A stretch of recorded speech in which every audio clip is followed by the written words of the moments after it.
Bienvenue à tous les amis dans ce nouvel épisode de Planète Ingé, le premier podcast qui donne enfin aux ingénieurs une place de choix dans le brouhaha des médias pour vous permettre de comprendre l'actualité et ses enjeux grâce à ceux qui agissent, construisent, innovent et font bouger les lignes au cœur de notre société en pleine transformation. Ce podcast est entièrement coproduit avec vous, ses auditeurs, avec pour objectif de le faire grandir sans qu'il ait besoin de faire appel à de la publicité pour continuer d'exister.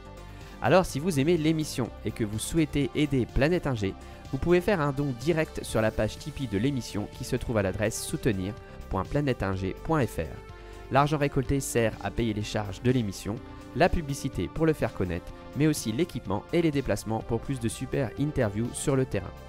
Je vous mets le lien dans le descriptif de l'épisode. N'oubliez surtout pas de vous abonner et je vous laisse en compagnie de l'invité pour un nouveau super épisode de Planète Ingé. Bonne écoute!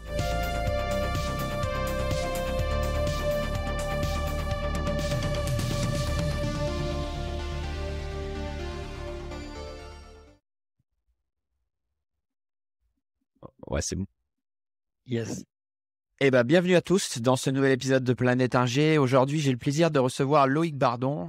Loïc, c'est un peu un explorateur du Web3. On continue notre série sur le Web du futur. On avait fait un épisode avec Anthony sur le média du futur, un épisode avec Anthony sur ChatGPT et la création d'écriture d'écrits avec l'intelligence artificielle. Et là, aujourd'hui, avec Loïc, on va explorer à travers son parcours les applications du Web3 et de l'intelligence artificielle, mais plutôt du côté de la création de contenu artistique, mais pas que. Je vous réserve quelques surprises. Ça va être une interview un peu au fil de l'eau. On va suivre le parcours de Loïc et au fil de la discussion, on va aborder différents sujets. Donc voilà, prenez du plaisir à écouter. Loïc, bonjour, comment vas-tu ? Bonjour Mathieu, écoute, super content de pouvoir échanger avec toi aujourd'hui sur ton podcast et de pouvoir partager un peu mon parcours et les différents points qui me semblent intéressants à évoquer ensemble, notamment autour de ce que tu as évoqué, le Web3, mais pas mal d'autres choses aussi. Déjà, je regardais sur LinkedIn ton parcours académique, on va dire. Et donc, évidemment, tu es ingénieur, donc jusque-là, tout va bien. Mais tu sais pas. Non, mais je dis ça parce que des fois, les gens m'accusent. Les gens m'accusent de tricher et de ne pas prendre des vrais ingés sur le podcast. Mais, je t'enverrai mon diplôme si tu veux. C'est ça. Maintenant, je vais le mettre en NFT sur chaque épisode pour prouver le. C'est une vraie idée. Eh bien, écoute, on en a parlé avec Anthony que ce serait peut-être une certification du futur d'avoir attaché à son identité des certificats dans la blockchain pour prouver que tu es bien certifié d'une école ou d'une autre. Ça me rappelle un article que j'ai lu il y a quelques années, justement. Dans un pays en Afrique, alors je suis désolé, j'arrive pas à me rappeler de quel pays c'était, où il y avait un projet comme ça de certification des diplômes via la blockchain. Ouais, voilà. Non, mais c'est une vraie question, surtout avec le développement de l'intelligence artificielle, on va remettre en question la vie de chacun. Et on en discutait dans le sens aussi de comment on certifie les contenus. Comment tu certifies les contenus, comment tu approuves que en peer-to-peer, les gens ont légitimité pour approuver des articles ou certifier du contenu. Bon, et du coup, tu es ingénieur en électronique et télécommunications, tu es passé par aussi HEC, Affaires internationales, et enfin un petit passage en Californie pour surfer et te former sur les sujets blockchain. J'ai fait l'intro, j'ai pas mal bossé là quand même, je trouve, pour un mec quand même, qu'il faut le savoir, hein, c'est couché à 1h du matin en rentrant en entraînement de kendo avec deux professeurs de l'équipe de France hier à Paris pour un Normand. Ouais, c'était top. Donc, je te repasse la main et je te laisse te présenter aux auditeurs. Faudrait qu'on parle d'arts martiaux alors, mais pas forcément de podcast, puisque j'aime beaucoup les arts martiaux aussi. Donc effectivement, moi, aujourd'hui, j'ai une quinzaine d'années d'expérience. Je fais beaucoup de sujets de transformation digitale, de l'innovation et surtout avec une forte dimension tech et nouveaux usages. Donc, comme tu disais, j'ai un background d'ingénieur. Donc, mon école s'appelle l'EFREI. Je voulais assez vite me diriger vers des sujets tech et ça, c'est lié à mon histoire perso. Si je remonte un petit peu le fil, moi, j'ai toujours été toujours été un grand lecteur et je réalise ça aujourd'hui, je lisais des trucs un peu, peut-être étranges à l'époque, parce que j'ai un fils aîné qui a 10 ans, donc en CM2, et je me revois du coup un peu à son âge et en fait, en 5e, c'est la première fois que j'ai vu Le Seigneur des Anneaux et je l'imagine pas tout aujourd'hui dans 2 ans lire Le Seigneur des Anneaux. C'est pour ça que ça me semble, je me dis: «Mais pourquoi?» Et d'ailleurs, je me souviens de ma prof de français qui me disait, «Mais je comprends pas, les profs de français étaient impressionnés de lire ce type d'ouvrage qui est assez compliqué». Mais bon, je le sors de ce détail-là et donc bon an mal an, au fil des ouvrages, je me suis intéressé à la science-fiction et il se trouve que, quand j'ai eu 14 ans, j'ai eu une expérience assez singulière pour l'époque en tout cas, j'ai eu la chance de vivre une expérience d'expatriation. Donc ma famille et moi, on est partis vivre en Chine, dans le berceau, du Covid aujourd'hui qui est Wuhan. Donc qui est assez connu aujourd'hui malheureusement pour de sinistres circonstances.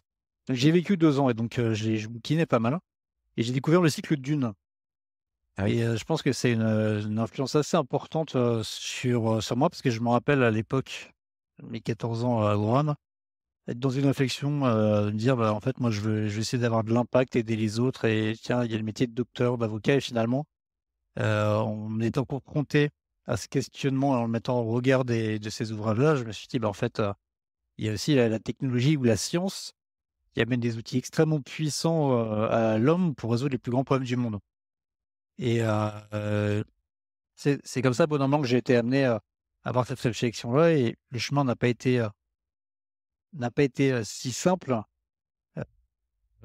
parce que, sans rentrer forcément dans les détails, je sais pas si je devrais le dire, hein, mais bon, j'ai pas eu une scolarité, forcément, toujours très linéaire. Si tu veux, quand je suis rentré de Chine, donc je suis arrivé en première S en France, le retour en France a été assez compliqué, j'ai redoublé. J'ai des profs qui me disaient: «Bah, tu as beaucoup de facilité dans les matières littéraires, un peu moins dans les matières scientifiques» et finalement j'ai toujours vogué un peu contre le vent, je voulais devenir ingénieur donc voilà, je l'ai fait.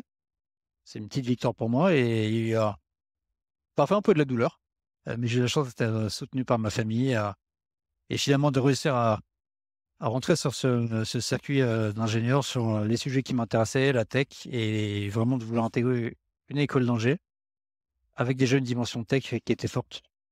Et Hem, qu'est-ce que l'enfant passionné de science-fiction pense du monde de 2022 alors parce que la science-fiction, ce qui est génial, c'est que la science-fiction des années 80 a été beaucoup influencée par la guerre froide, avec une retranscription des luttes, des guerres, enfin voilà, des conflits potentiels entre des grandes puissances, etc. Donc, qui ont lieu soit dans l'espace, soit sur Terre. On a eu aussi un développement de la fantasy un peu en bande dessinée qui partait un petit peu dans tous les sens. Euh, Aujourd'hui, on a une situation géopolitique en 2022 qui tend à devenir très compliquée.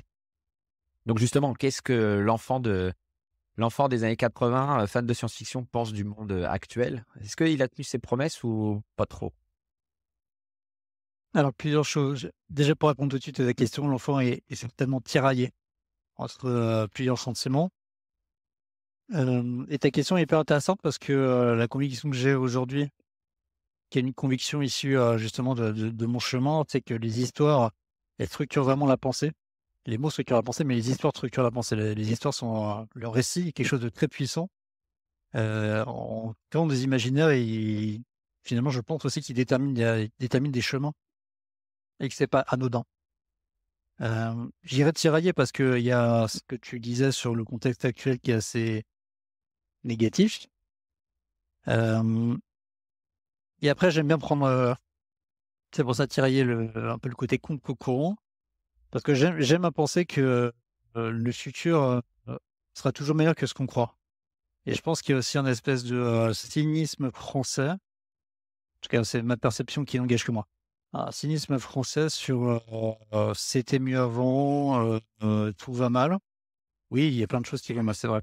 Mais pour avoir eu la chance, comme je te partage avec toi, de vivre en Asie et de voyager beaucoup, à l'époque, et comme aujourd'hui, j'ai vu beaucoup de pays bien plus pauvres que la France avec le quotidien des gens qui n'ont pas l'eau courante, qui ont à peine à manger. Et je dis pas ça pour faire poids dans les chemins, mais juste pour aussi dire que moi j'ai conscience et j'ai cette chance-là assez tôt d'avoir pris conscience de ça, que je suis privilégié d'être dans un pays où les gens sont à un niveau de vie assez élevé quand même, et je suis aujourd'hui privilégié. Donc c'est facile pour moi aujourd'hui de dire tout va mal, mais finalement si je regarde ça, je me dis ça va pas si mal que ça. Et je suis quelqu'un d'optimiste par nature. Donc je me dis ça sera forcément mieux demain. Je sais pas si ça répond à ta question. Et par rapport aux attentes technologiques, la science-fiction, les choses comme ça, les thématiques chères à la science-fiction, est-ce que tu trouves qu'on a fait des avancées majeures ou finalement Alors, il il y y a un a petit quelque peu chose euh, que j'ai lu il y a longtemps, et je trouve assez vrai, c'est qu'on a toujours tendance à projeter des ruptures majeures assez court terme et complètement se planter. À court terme, on y arrive beaucoup moins à faire ce qu'on avait imaginé. En revanche, à très long terme, on fait beaucoup mieux. Et je me revois enfant, justement, tu parlais d'enfant, lire des Mickey Magazine avec des l'an 2000. L'an 2000 et le fameux exemple de la voiture volante. En l'an 2000, on aura des voitures qui volent. Et bon, bah, en an 2023, toi comme moi aussi, on sait qu'il n'y a pas de voitures qui volent. En tout cas, il y en a pas en circulation. Il y a des projets, il y a des choses qui existent, mais qui ne sont pas du tout mass market. Donc, je pense que l'enfant aujourd'hui serait un petit peu déçu par ce type de choses, un peu avec l'effet waouh qui n'existe pas. En revanche, l'enfant, il ne pouvait pas projeter des choses comme Internet. Et pour avoir lu aussi des gens dont c'est le métier est assez intelligent, assez balèze, qui font des projections tech, s'aperçoit qu'il y a plein de choses qui sont majeures aujourd'hui, il nous semble aller de soi et que personne n'avait projeté. Et Internet est vraiment un excellent exemple de ce type d'invention. d'accord, ok. Et pour rebondir, ce que tu disais que les imaginaires d'enfants construisent un peu la vie d'adulte, ce qui peut être un peu inquiétant par rapport à la génération actuelle qui est un peu biberonnée au pessimisme et à des sujets un peu, euh, euh, je sais pas comment le dire, mais voilà, qui peut finalement névrose les gens dans le pessimisme le plus total et peut-être aussi même l'anti-technologie et l'anti-science. Et on le voit, Mmh. enfin, en discutant un petit peu avec des anciens ingénieurs, les gens s'étonnent que bah, les nouveaux ingés ont du mal à trouver leur voie dans ce nouveau contexte. Comment concilier mes convictions euh, et mes envies dans un univers où la technologie est remise en question en permanence, quoi. Comment marier mes convictions par rapport à la préservation de l'environnement et à l'écologie, comment mettre et ça au service de mes qualités d'ingénieur au service d'un monde nouveau, quoi. Aujourd'hui, j'ai l'impression il y a deux modèles qui s'affrontent plus ou moins. D'ailleurs, il y a eu le fameux discours qui a fait le buzz d'une promo d'école d'ingénieurs, justement dénonçant un peu le fait que les ingénieurs allaient travailler pour des grandes entreprises qui n'étaient pas réputées pour leur qualité, leur contribution à l'effort sur le réchauffement climatique. Donc, je pense qu'aujourd'hui, il y a ceux qui se disent je rejette complètement tout ça.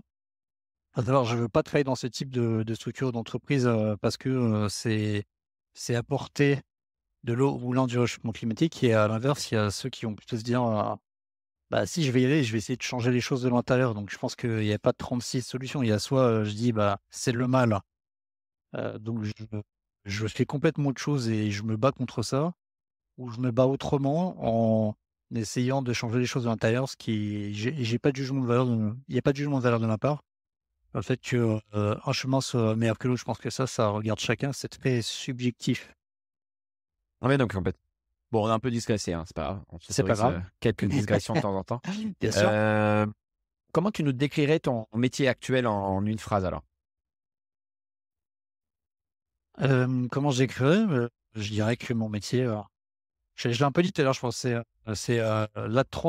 la transformation numérique, l'innovation, D'accord. avec, sur les nouvelles technologies et surtout, quels usages amènent ces nouvelles technologies. Moi, je suis, comme tu le disais, ingénieur, mais assez vite et c'est pour ça que j'ai embrayé sur, HEC. Donc, petite précision aussi pour pas qu'on tu des retours de bâton, sur les diplômes. C'est un master spécialisé HEC, donc je n'ai pas fait la grande école HEC, donc je le précise. J'ai fait un master spécialisé 1 année en plus à HEC. Pourquoi? Parce que, pendant mon cycle, d'ingénieur, j'étais intéressé au sujet tech, mais moins intéressé au sujet du tech pour la tech. Moi, ce qui m'intéressait, c'est comprendre la tech et surtout, c'est quoi l'application de cette technologie? Et donc, pour comprendre l'application de cette technologie, c'est les usages et les usages, pour comprendre les usages et du coup le business.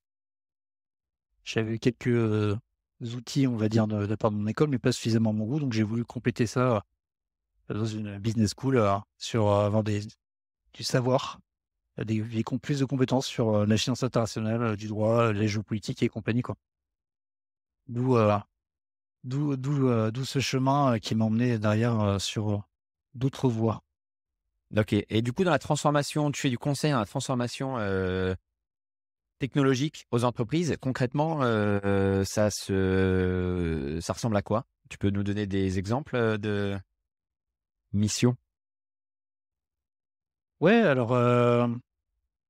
bon, j'en ai fait plusieurs années, pas forcément dans la même structure. J'ai fait du conseil, j'ai commencé pendant 4 ans dans une, une plus petite structure, plutôt dans une PME tech au sein de laquelle il y avait un département conseil, où j'ai passé 4 ans.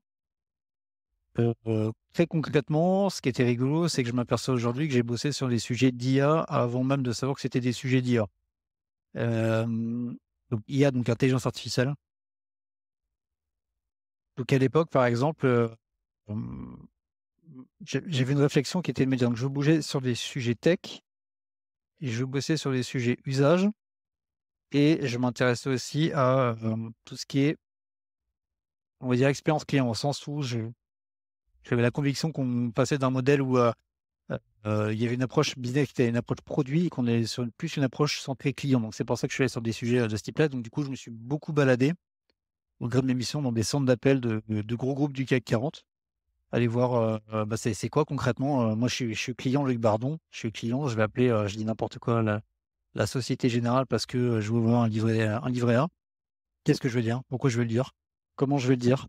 Comment je suis traité? C'est quoi le processus? C'est quoi les outils dont disposent les personnes en interne pour traiter ma demande, et cetera? Donc j'ai fait beaucoup ça et j'ai fait par exemple on va dire un groupe du retail, qui avait un gros centre d'appel et l'objectif était, de se dire: «J'ai ce qu'on appelle du flux, donc beaucoup de demandes clients. Je suis surchargé, donc comme je suis surchargé, j'ai pas une bonne qualité, je suis pas suffisamment qualitatif. Je loupe des appels, j'envoie pas les gens aux bonnes personnes. Comment on fait?» Moi, j'avais bossé avec les équipes en interne pour, créer un système d'intelligence artificielle justement, dont le rôle était, de comprendre ce que dit un client au téléphone oralement, donc une phrase, comme on le ferait à ChatGPT, en fait, un prompt. C'est marrant, je fais le lien juste aujourd'hui, le prompt. J'avais jamais dit ça avant. En fait, c'était vraiment ça. Je chope le prompt que quelqu'un dit au téléphone. Il y a une moulinette derrière tout un modèle, qu'on aura entraîné et qui va dire: «Ce prompt-là, le sens égale ça et ce sens-là et c'est ce type de demande-là, je sais l'envoyer sur cette compétence-là». Donc c'était faire ça, pour donner une capacité à cette entité de traiter, je crois que c'était 20 ou 30 de plus d'appels, supplémentaires, effectifs constants. Donc on gagne un même effectif, besoin de performance, comment on automatise au maximum grâce à la tech. Donc c'est un exemple ça très concret de ce que j'ai fait pendant plusieurs années, sur des sujets qui m'ont beaucoup amusé.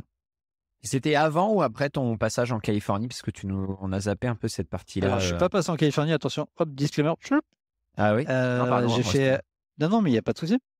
Effectivement, sur mon profil LinkedIn, il y a une certification. C'est une certification, que j'ai passée à distance, Ah oui, d'accord, OK. l'an dernier. OK. Non, non, mais il y a pas de souci, hein, tant qu'on précise et qu'on est transparent, tout va bien. Donc, j'ai l'an dernier, je raconterai ça un peu plus tard tout à l'heure, mais dans le cadre de l'intérêt fort que j'ai sur le Web3 depuis 1 an et demi, à un moment, j'ai voulu aussi, au-delà de faire, je voulais aussi un peu plus donner un background, voilà, comment dire, technique sur la blockchain. Et donc, j'ai cherché des formations à distance et il y a une belle formation blockchain à Berkeley.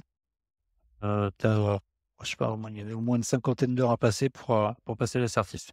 Et donc, c'est ça que j'ai fait, effectivement, qui apparaît sur mon profil LinkedIn. D'accord. Et ça, c'était du coup dans la transition par rapport, la transition logique par rapport à tes missions de conseil que tu faisais avant c'était t'apporter un nouveau bagage parce que tu as senti que dans l'univers du digital, justement, il allait y avoir une transformation importante avec le Web3 ou quelque chose comme ça? Alors, c'est une conjonction de plusieurs choses. Hem, donc ce qu'il faut que je te dise, du coup, pour l'expliquer un peu, ça, c'est donc on parlait du conseil. Il y a un moment, je me suis posé la question de, heu, par comment dire? Par différentes rencontres, différentes lectures, d'aller vers d'autres sujets. Donc, oui, je suis très, projets digitaux comme on discutait tous les 2. Et donc en 2014, j'ai été commencé à être chatouillé par d'autres sujets. J'ai commencé à avoir une double vie professionnelle. Enfin, en tout cas, j'en parle comme ça, une double vie professionnelle. Donc j'ai ch l'opportunité de monter sur des très, très beaux sujets, de, transformation digitale, avec une forte dimension relation client, chez les gros clients bancaires. Et en même temps, en parallèle de ça, et en fait, comment dire? En parallèle de ça, je faisais du jogging. C'était très basique, en fait. Je faisais du jogging avec un pote, autour de l'hippodrome de Longchamp. Et j'étais papa depuis 3 ans et je me posais la question finalement, bah, tu papa, hem, c'est quoi ton rôle en tant que papa par rapport à ton fils? Bon, le fils aîné dont je te parlais. Mmh. Et donc j'en étais arrivé à me dire: «Bah, en fait, ton rôle à toi, c'est encore très subjectif, c'est de comprendre essayer de comprendre le monde de demain et de donner les clés à ton fils». Et donc je m'étais lancé dans l'exploration de plein de sujets, sur le futur justement. Ouvert tout un segment de la littérature plutôt anglo-saxonne, le futur tech, et je suis passé un peu de la, comme on disait, la science-fiction enfant à, la science entre guillemets, je dirais encore un peu fiction parce qu'il y a des ouvrages qui se disent, scientifiques, qui sont un peu, américains utopistes. Et donc j'ai découvert des auteurs comme ça, et il se trouve que j'en discutais avec mon pote, l'auteur Lippodrome de Longchamp, et on s'est dit, «Attends, mais, il y a des sujets énormes, cette tech, elle peut avoir des impacts énormes sur, différents segments, sociétaux, sur l'éducation, sur l'économie, sur des verticales, business, dans l'énergie, dans le transport, et cetera». Si personne n'en parle. Et ça, c'était avant les élections présidentielles, et donc on s'est dit: «Mais attends, c'est hyper important, il faut qu'on fasse quelque chose, et on va créer quelque chose». On va créer un think tank, enfin, non, je l'appelle plutôt un média aujourd'hui, avec cet ami qui s'appelle Paris Singularity. Et donc j'avais à la fois mes missions et à la fois, ça que j'ai lancé en D'accord. 2015. Oui, pardon, tu veux me Non, non, poser une non, question? d'accord, ouais, ouais, continue. Donc, tu as lancé ton média sur ces sujets? Ouais, en 2015, et aujourd'hui, j'appelle ça, tout ce qui est deep tech, donc les technologies émergentes. Donc je m'intéresse depuis toutes ces années-là à l'intelligence artificielle, qui fait un peu tarte à la crème aujourd'hui parce que c'est devenu beaucoup plus mass média, ChatGPT, et cetera. Mais en tout cas, en 2015, en France, dans les médias français, franchement, j'identifiais pas grand monde qui en parlait. L'impression 3D aussi, les biotechnologies, les nanotechnologies, et aujourd'hui, le métaverse, et cetera. Donc voilà. Et c'était quoi comme type de média? C'était un média écrit, un média audio? Alors c'est un blog, D'accord. qui publie des articles, et puis après il y a, la diffusion de contenu au travers des réseaux sociaux. Ouais, ouais, d'accord, OK. Et ça a duré combien de temps cette aventure, média-là? Mais elle est pas vraiment finie. En fait, Ah bon? il y a eu plusieurs phases. Heu, Globalement, on s'est déjà dit, enfin, on s'est déjà réfléchi à qu'est-ce qu'on fait? Comment on le fait? C'est pas forcément simple, mais c'est assez excitant, de lancer quelque chose, comme ça tout seul, en mettre tu la feuille blanche et c'est toi, et tu as envie de faire quoi? Déjà se dire, comment on se positionne? C'est quoi la mission qu'on se donne? C'est quoi nos valeurs? Et ça, c'est pour nous, c'était important, justement, je parlais d'optimisme tout à l'heure, et c'était une des valeurs qu'on avait définies, l'optimisme, en se disant, «Le futur est forcément meilleur que ce qu'on croit qu'il va être». Il y avait tout ce qui est open innovation, en se disant que c'est, comment dire, les gens intelligents, quand ils travaillent sur ces sujets et de parler de ces sujets, il y en a partout. Moi, je suis pas quelqu'un qui va faire le genre des étiquettes, et je vais être très concret. J'ai pas mal échangé avec quelqu'un à l'époque qui était c'est dans la gendarmerie, pas du tout sur des sujets, pas du tout sur des sujets cyber, hein, sur des sujets très généralistes sur la technologie émergente, l'impact, etc. Et on aurait pu se dire, ben moi je suis Roger, lui il est gendarme, etc. Mais en fait, on s'en fichait. Il avait énormément de connaissances qu'il lui aussi avait acquis tout seul de son côté. Donc oui, ce côté-là, et le côté aussi progressiste qui est pas facile à, à vendre et nuancer parce qu'on aime beaucoup les clivages, les positions fortes, les médias, ils se régalent de ça et notre cerveau adore buzzer sur il a dit un truc, oh, je suis contre, je suis pour, et ça fait beaucoup de vues.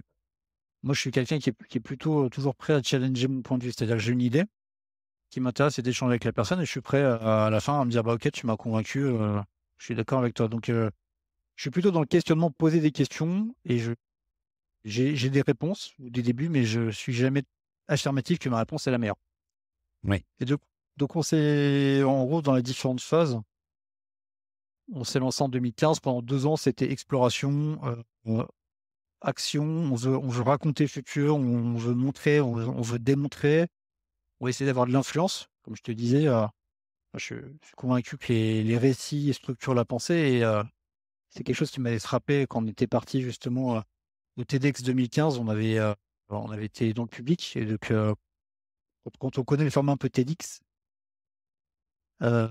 et qu'on va écouter des gens parler de sujets justement tech, parce qu'il y a des sujets tech abordés, ça m'a frappé la puissance de cette expérience-là. Et on s'est dit, bah, comment on peut raconter ça aussi, mettre un paquet cadeau qui donne envie de rentrer dans ces sujets-là. Ouais. Parce qu'il y a 10 000 sollicitations et qu'à un moment, si tu trouves que le sujet est important, tu peux pas juste le jeter sur un tel comme ça et dire tiens, c'est important. Non, faut faire un paquet cadeau, faut donner envie aux gens parce qu'on est beaucoup sollicité. Donc, beaucoup de publications sur le blog, les réseaux sociaux. Et puis, bon an, mal an, quelques petites opportunités, une opportunité d'intervenir. Je me rappelle encore de mon passage speaker dans un meet-up la première fois que j'ai fait ça. Après, quelques tables rondes dans lesquelles elle était. Puis, on a créé une communauté Slack. Donc, on était 2, puis on s'est retrouvé 10, on s'est retrouvé 20. Et on avait même échangé, je me rappelle encore, aujourd'hui, ça me fait sourire. Parce que c'était justement, je fais le lien avec ce que je disais sur les élections présidentielles. Je m'étais aperçu qu'il existait un parti transhumaniste, un parti politique, dans d'autres pays. Et je m'étais dit, mais pourquoi ça n'existe pas en France, en fait, si ces sujets-là, techno, sont des sujets hyper importants de projection et sur lesquels il faudrait que les gens soient au courant et réfléchissent, pourquoi ça n'existe pas? Donc, on avait commencé à échanger. Il y avait une association transhumaniste en France avec qui on avait parlé. On s'était posé la question, puis on s'était dit non, on va pas rentrer sur une dimension politique. Nous, on essaie de créer un mouvement citoyen. D'ailleurs, aujourd'hui, c'est pareil, je pourrais en sourire. Donc, on a appelé ce média Paris Singularity, donc Paris comme la ville, avec l'idée au départ, comme c'est l'idée que j'en avais, si ça fonctionne bien, il y aura un Lyon Singularity, un Bordeaux Singularity, un Rennes, Le Havre Singularity, et on aura créé un collectif. Ça résonne un peu avec le Web3. On aura créé un collectif et on se disait qu'il fallait que le collectif il soit aussi ancré à l'échelle locale pour avoir plus d'impact. Ouais, donc déjà à l'époque, tu pas du tout ce qui s'est passé. Hein. Non. Ouais, t'étais peut-être un peu en avance. Ouais, alors c'est clairement un truc que je me dis aujourd'hui. Il y a un vrai sujet de time to market. Je pense que si on avait fait ça à partir de 2020, ça aurait peut-être été un peu différent. Mais c'est pas grave, c'est intéressant quand même. Ouais. Et en plus, il y a plein de trucs dans ce que tu dis. C'est marrant parce que on parle de deep tech et on va y aller hein, sur les sujets deep tech qui te paraissent les plus pertinents en 2023 d'aborder. Mais comme tu dis, dès 2015-2016, le transhumanisme, c'est un sujet qui existe, dont on entend parler parfois, mais pas tant que ça. Et en fait, même en 2023, c'est toujours un peu l'angle mort du développement. Enfin, c'est un peu l'angle mort des discussions. Enfin, tu vois, là, on est en train de se faire des nœuds au cerveau avec l'IA qui crée des textes et chat, comme tu dis, ChatGPT ou des choses comme ça.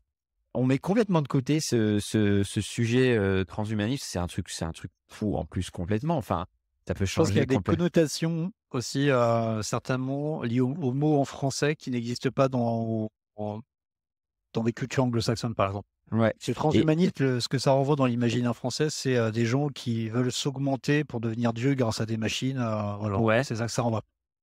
Je pense que c'est beaucoup plus nuancé, paradoxalement, dans ce que j'ai pu apercevoir de ce que je disais sur c'est quoi le transhumanisme. Il peut y avoir, et je veux pas forcément épiloguer sur le transhumanisme, je suis pas non plus un spécialiste du terme, mais il peut, moi, à mon avis, y avoir aussi entre guillemets, du deep tech for good, comme sous-branche de transhumanisme, si on prend ce mot, et qu'on sort cette partie complètement folle, utopiste, en mode Elon Musk, les robots, on va mettre des Neuralink dans nos cerveaux pour devenir à moitié des machines. Donc, je pense qu'il y a à boire, à manger dans tout ça. Moi, ce qui m'intéresse, c'est tech, leur potentiel et leur potentiel pour le bien, c'est-à-dire pour résoudre les problèmes auxquels on est confronté aujourd'hui. Et on en parlait tout à l'heure sur 2023, sur ces différents éléments qui font qu'on peut toujours faire mieux. Et je pense que la tech reste un outil, mais qui n'est pas un outil neutre. Et que la tech doit pouvoir, sur plein de sujets, continuer à nous permettre d'améliorer les choses à l'échelle du monde. C'est un peu, euh, c'est un peu fleur bleue de dire ça, mais ça rejoint ce que je disais tout à l'heure sur être français. Être français dans le monde, c'est quand même une grande chance quand on se compare à plein de pays énormément de pays qui sont beaucoup moins chanceux. mais peut-être, mais en 2015, tu appelles ça Paris Singularity. En 2023, on n'appellerait pas un peu ça Paris à la traîne et Paris et la France se regardent le nombril sur des sujets un peu anachroniques et regardent pas vers l'avenir quand on voit d'autres pays faire la course en tête sur ces sujets-là, justement.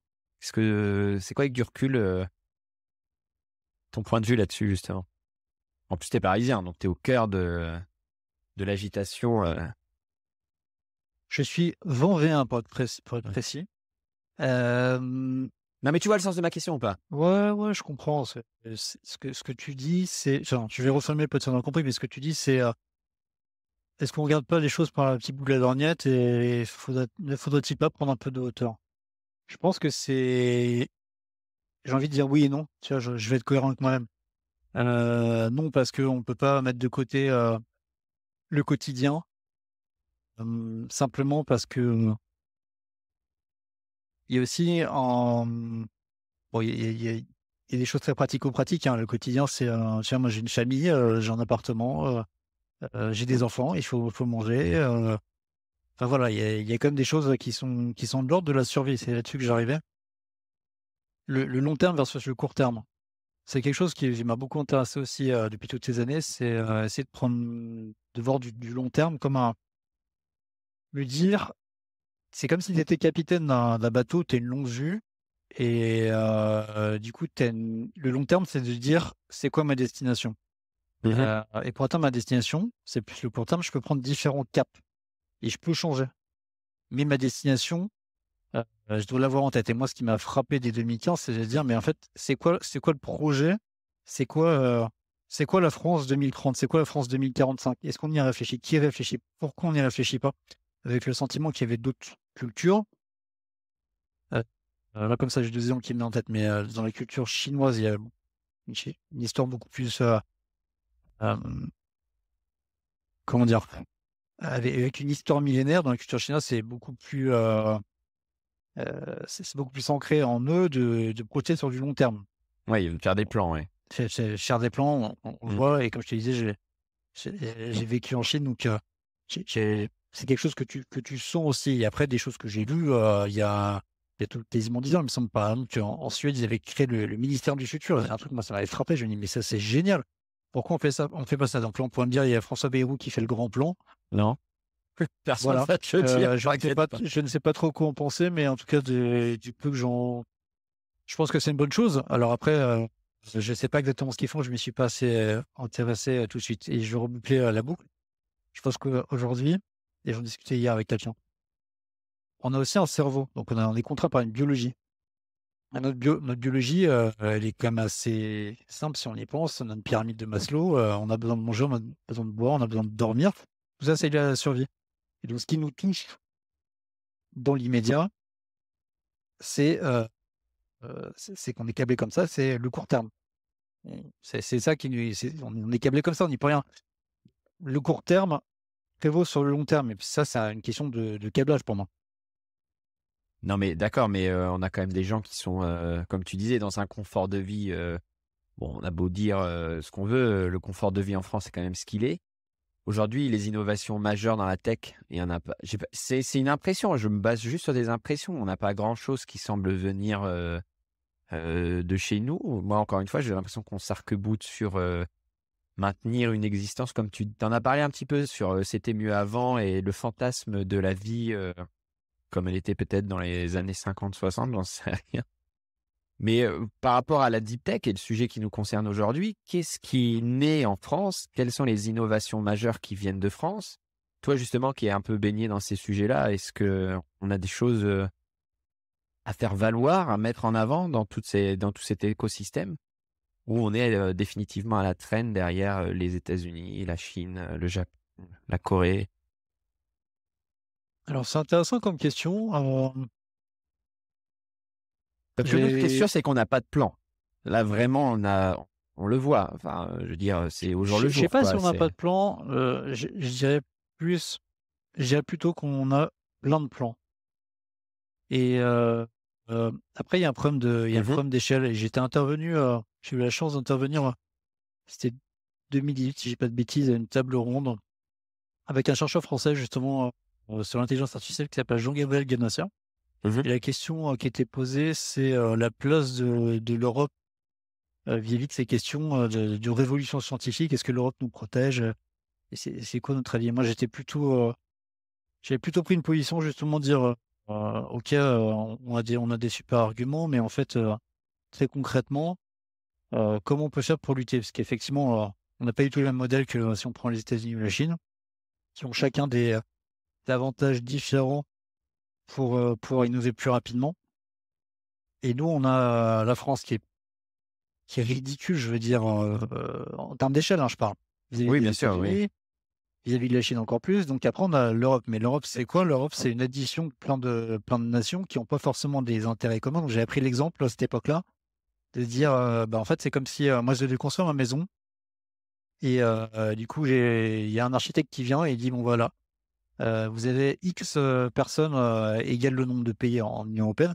Mhm. On va devoir bosser les uns avec les autres. Et je dis, bah, en fait, ça va beaucoup de temps, ça va être très compliqué. Il y aura des problèmes, il y aura des erreurs versus un État ou une nation dans lequel ça va aller plus vite. Donc, il y a une question de vitesse au Ouais. sens là. Et donc, la vitesse, elle fait beaucoup, voire elle fait tout. On le voit aujourd'hui avec ChatGPT qui me fait me poser des questions. Bon, c'est des suppositions de ma part, mais je me dis, si on est. D'ailleurs, ouais, j'ai dû planifier un article qui va être publié ce soir là-dessus, que je trouve assez intéressant, qui revient sur la genèse un peu de ChatGPT. Et si tu regardes un petit peu un peu techniquement justement, sans rentrer forcément dans les détails, mais la taille du modèle, le nombre de paramètres, etc., c'est pas ChatGPT plus gros, hein. C'est pas du tout ChatGPT qu'on a le plus. Il y en a d'autres qui en ont un peu plus. Il y a le modèle Boom de GameFace qu'on a un peu plus. Il y a le modèle de Google là, qui vient de se rater d'ailleurs. C'est un autre sujet. Mais ils ont un modèle qui est beaucoup plus, qui a beaucoup plus de paramètres. Je crois qu'on est dans les 575 milliards versus 175 milliards, quoi. Il y a 400 milliards de différence, enfin, des chiffres, des chiffres astronomiques. Et en fait, moi, ça me dit quoi? Ça me dit que, ça me dit euh, que l'usage et la vitesse prévalent sur la capacité technique. Tu vois, on aurait pu se dire Google aurait pu sortir ce truc-là. Moi, je suis assez persuadé qu'il y avait déjà quelque chose dans les cartons. Et j'ai souvenir de lecture d'interviews à l'époque qui est CEO, et qui préférait laisser ça dans l'entreprise, pas le mettre dans les mains des gens comme toi et moi, parce que trop risqué. Risque d'image égale risque business. OpenAI, ils sont pas embêtés, hein. C'est pas une entreprise privée, donc ils ont leur truc, ils l'ont mis en bêta, et ça posait pas de problème de risque d'image, de risque business, et donc aujourd'hui, ils ont reporté le gâteau, en tout cas pour l'instant, parce qu'ils ont été plus vite. Et donc ça reboucle sur ce que tu disais, hein. Moi, je pense qu'il y a un sujet de vitesse, et après il y a un sujet à l'époque, s'il mis en avant le sujet des données. Aujourd'hui, si je continue sur mon exemple de ChatGPT, qui est un modèle qui est entraîné avec des données, on est dans des échelles assez dingos. Si j'étais dans des comparatifs un peu étranges en disant il y a le modèle américain ChatGPT, le ChatGPT chinois, le ChatGPT européen, ça serait beaucoup plus rapide à mettre en place un ChatGPT américain ou chinois, parce que données entre guillemets nationales, versus un ChatGPT européen avec l'entrepôt de données européen qui n'existe pas.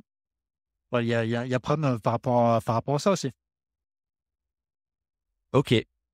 Par rapport à la deep tech, justement, qu'est-ce qui retient ton attention, les tendances pour 2023? Et ouais, voilà, dis-nous un petit peu ton point de vue je sais pas si on peut dire de spécialiste, mais en tout cas de quelqu'un qui nage dans le bain quotidiennement. Euh,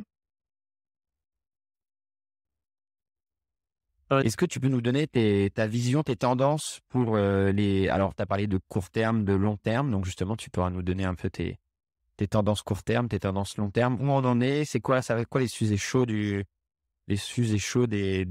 mois et des années à venir? alors, là, tu me demandes de sortir ma boule de cristal, quoi. Non, mais je sais pas. Bon, alors, déjà sur Non, non, 2023. je plaisante. Je plaisante. Non, mais c'est rigolo parce que c'est un exercice qu'on a fait pour le collectif l'Hacienda, alors fin d'année dernière, Ouais. collectif Pod 3, et effectivement, on s'était dit euh, qu'est-ce qu'on pourrait projeter sur l'année prochaine. Donc, j'ai à peu près les choses en tête. Euh, Et on ne peut pas vampiriser l'épisode de Carlos, hein, c'est pas le but. Hein. non, non, non, pas du tout. Non, mais non, non, pas du tout. Euh, non, moi, je m'étais noté un petit peu ces idées-là à l'époque. La première chose, c'est évidemment, on parle de ChatGPT, mais c'est marrant, avant de parler de ChatGPT, on parlait beaucoup du métaverse, notamment Facebook qui est devenu Meta, le métaverse, la réalité virtuelle, la réalité augmentée, et c'était le buzz d'avant. Donc, moi, ce que je m'étais dit à l'époque, c'est euh, qu'on était aujourd'hui pas dans une course au search, et c'est hyper intéressant d'ailleurs maintenant de me repenser à ça, parce que c'est pas quelque chose que j'avais identifié fin d'année dernière, la course au search lancée par ChatGPT, et du coup Google, voilà, voilà. Donc, comme quoi les prévisions n'engagent que ceux qui les font, et souvent à tort. C'est intéressant. Et Clairement. je m'étais dit, il y aura une course plutôt à la réalité virtuelle entre, entre un Meta qui a mis plein de billes là-dedans, un Microsoft qui a mis aussi pas mal de billes depuis des années sur son HoloLens, qui est pas un super succès non plus. Et donc je m'étais dit, Apple va arriver. On entend des rumeurs depuis 2 ans sur les prochaines iPhone Glass. Je vais appeler ça comme ça, mais je ne sais même pas comment je vais s'appeler. Donc je m'étais dit, j'ai fait la prévision qu'ils annoncent ça, qu'il y ait un peu en mode ChatGPT. Ouais, on annonce, il y a un groupe privé, il y a une bêta machin, venez jouer avec nous les développeurs, on va créer des trucs cool. Et puis quand c'est mature, bah là, hop, on va lancer un produit. Et moi, j'avais plutôt visé 2024, mais donc on va voir. En tout cas, il y a ce sujet-là qui est un sujet, moi, un sujet qui m'intéresse pas mal, parce que je pense qu'il y a beaucoup d'usages qui peuvent en découler, au-delà juste des gens qui vont me dire, ouais, c'est bien, ça sert à quoi? Ça sauve pas la planète. Je pense que la réalité virtuelle, ne serait-ce que dans le domaine de l'éducation, peut avoir un gros impact. Je me souviens avoir été à une table ronde il y a des années, et il y avait un chercheur en neurosciences avec moi à cette table ronde. C'était hyper intéressant. Il expliquait la différence entre, comment dire? Le pourcentage de l'information qu'on te livre et que tu retiens en fonction du fait que tu l'entendes ou tu la réécrives ou entre guillemets, plus tu es actif, plus tu retiens. Et donc moi, je suis resté avec cette idée-là, je veux pas dire de pourcentage, donc je vais pas les dire parce que j'en ai en tête, mais je préfère pas dire de bêtises. Et je suis resté avec cette conviction-là, c'est que quand tu es, acteur de ton apprentissage, quand tu vis quelque chose, une expérience immersive, tu retiens beaucoup mieux. Je pense que la réalité virtuelle à ce titre-là, Mhm. elle a un énorme potentiel dans l'éducation. Et quand je dis éducation, je suis au sens large, parce que l'éducation en français, éducation, ça renvoie beaucoup à l'école. En anglais, education, ça englobe la formation, etc. Donc moi, je pense on doit continuer à apprendre toute sa vie et les technologies nous obligent à ça. Ça, c'est un premier point. Le deuxième point, euh, ça renvoie justement aussi à ces mondes virtuels. Il pose la question de est-ce que c'est bien, est-ce que c'est pas bien. Et j'avais été l'été dernier à une conférence où il y avait une chercheuse sur le blockchain qui avait émis une idée que je trouvais très intéressante. Posait la question, il y a des gens qui travaillent là-dessus, en disant euh, aujourd'hui, les mondes virtuels existent, il y a des mondes virtuels, euh, il y a des gens qui vont être un peu virtual natives, c'est-à-dire pour eux, c'est leur norme. Comme mon fils, là, mon aîné, il a 10 ans, il va rentrer au collège, je sens que on va partir d'un truc comme ça. Donc, pour lui, ça va être normal, ça va pas être un grand changement. Et donc, il va socialiser via ces mondes-là, il va se construire une identité, etc. Il faudrait que je l'accompagne beaucoup. Et puis un jour, il sera un adulte. Et, et peut-être plutôt que de vouloir s'acheter parce que l'ego humain fait qu'on a toujours envie d'avoir la marque machin, le nouveau pull au vert, la voiture comme ci, comme ça c'est l'ego. Et on a tout ce qui on nous envoie comme message pour nous pousser à acheter la marque, etc. Plutôt que faire ça et m'acheter le jean Levi's qui a fait des 10 000 kilomètres, qui est chez par des petits-enfants, etc. Peut-être qu'il va plutôt vouloir acheter un jean pour son avatar à Levi's machin, et du coup que l'empreinte pour la planète sera moins importante. Je trouvais ça intéressant cette idée-là de se dire on Ouais. redirige une partie de la consommation du monde réel vers le monde virtuel. Ouais, complètement. Bah, on le voit, c'est déjà un peu le cas. Et c'est vrai que c'est, en fait, ceux qui se trompent, c'est ceux qui veulent changer la nature humaine. Je vois beaucoup de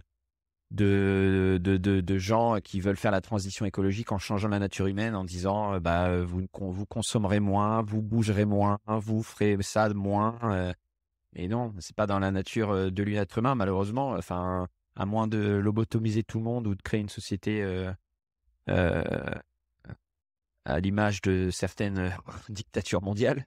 C'est pas ce qu'on souhaite. Donc, effectivement, il faut recanaliser les besoins, les besoins. Et je trouve que ce que tu dis là est vachement pertinent. C'est comment on redirige la volonté et de consommation, mais pas forcément dans le mauvais sens du terme, dans cette volonté d'appartenir à des communautés, de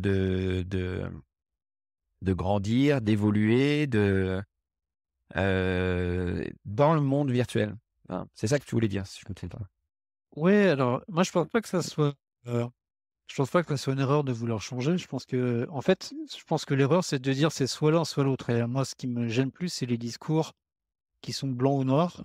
Je pense que tu l'as compris. Je suis quelqu'un qui essaye, en tout cas, d'être nuancé, de dire il faut faire comme si et tous les autres c'est nul, ou il faut faire comme ça et tous les autres c'est nul. Je pense que de toute façon, oui, on peut changer, mais changer, il faut juste prendre conscience que ça prend beaucoup de temps. Et quand c'est des la question, c'est la question du temps. Le quête de combien de temps on a, de combien de temps on dispose et combien de temps ça prend de changer. Et là, on parle de choses qui sont inhérentes à la culture, parce qu'en fait, on est comme dans une culture de la consommation, dans les pays, en tout cas dans le pays riche. Et donc, moi, depuis que je suis enfant, on m'envoie des publicités dans la tête, des marques machin, la Nike, les chaussures Nike qui sont mieux que les chaussures machin, etc. Donc, ça m'imprègne. Donc, bien sûr, je suis rationnel, donc j'essaie d'utiliser mon cerveau, mais il y a quand même des choses qui m'imprègnent. Et donc, ça renvoie à l'ego. L'ego, c'est quelque chose qu'on peut plus ou moins contrôler et des choses sur lesquelles on peut travailler. Donc, on peut pas complètement tout changer, je suis d'accord avec toi. Donc, du coup, je pense qu'on peut trouver des solutions alternatives et il faut pas non plus se dire la tech, ça pollue la planète, c'est tout à mettre à la poubelle. Je pense que oui, la tech peut faire mieux, ça c'est clair. La tech peut faire mieux, la tech peut avoir plus de sobriété. On doit se poser la question des usages, on doit se poser la question de qui contrôle ces usages. Pour moi, ça, c'est quelque chose d'hyper important. Mais on ne doit pas tout rejeter en bloc en se disant il faut absolument faire que ça, les autres, c'est nul. Moi, je n'adhère pas du tout à cette mode de pensée-là. Non, non, mais complètement. Mais encore une fois, il faut éduquer pour que chacun fasse le chemin vers une transition écologique pertinente. Mais encore une fois, moi je pense, et là je suis peut-être un peu plus tranché que toi, je pense que ceux qui veulent fondamentalement changer la nature humaine se trompent. Comme par exemple dire aux gens que vous allez arrêter de voyager du jour au lendemain. Mais c'est complètement débile. Je veux dire, depuis des milliers d'années, l'être humain voyage. Dès qu'il en a l'occasion, il voyage. Après, c'est les moyens. Donc, il faut ouvrir des alternatives de moyens aux gens. Mais leur répéter à longueur de journée qu'on va tous crever et qu'il faut arrêter de prendre l'avion, ça ne fonctionne pas. Ça ne fonctionne pas. Ça a même, j'irais même presque l'effet inverse, tu vois. Donc c'est un usage. Après, on voit que quand on commence à offrir aux gens des nouveaux circuits de consommation alternatifs, ben les gens s'en emparent et les utilisent. Mais on continue à acheter des fringues sur Vinted, même s'ils sont d'occasion, et c'est plus vertueux. Mais on achète des fringues parce qu'on aime bien, on a envie de, voilà. Il y a d'autres milliers d'exemples là-dessus, tu vois. Toi, ton esprit ton esprit d'innovation, d'explorateur, etc. Il faut que tu l'alimentes avec de la tech. Il faut que tu l'alimentes avec quelque chose. Il faut que tu rêves encore à ton âge pour avancer. Donc demain, moi, si je te dis, bah c'est fini la tech, les produits électroniques, c'est terminé, je te coupe Internet parce que ça consomme trop d'énergie, bah je suis pas sûr que tu sois d'accord, tu vois. Donc et, et, et pourtant, bah certains ayatollahs vont te dire que c'est ça qu'il faut faire. Donc offrons, ouais, enfin bon là, on a bien digressé, mais offrons aux gens des alternatives crédibles qui font sens avec la nature humaine. Petite pause dans ce super épisode pour vous laisser le temps de souffler et vous rappeler que si vous voulez soutenir cette émission, ouvrez l'application Apple Podcast ou Spotify et vous cliquez sur rédiger un avis, vous laissez une notation 5 étoiles et un super commentaire. Voilà, ça me fait super chaud au cœur et je vous laisse en compagnie de l'invité.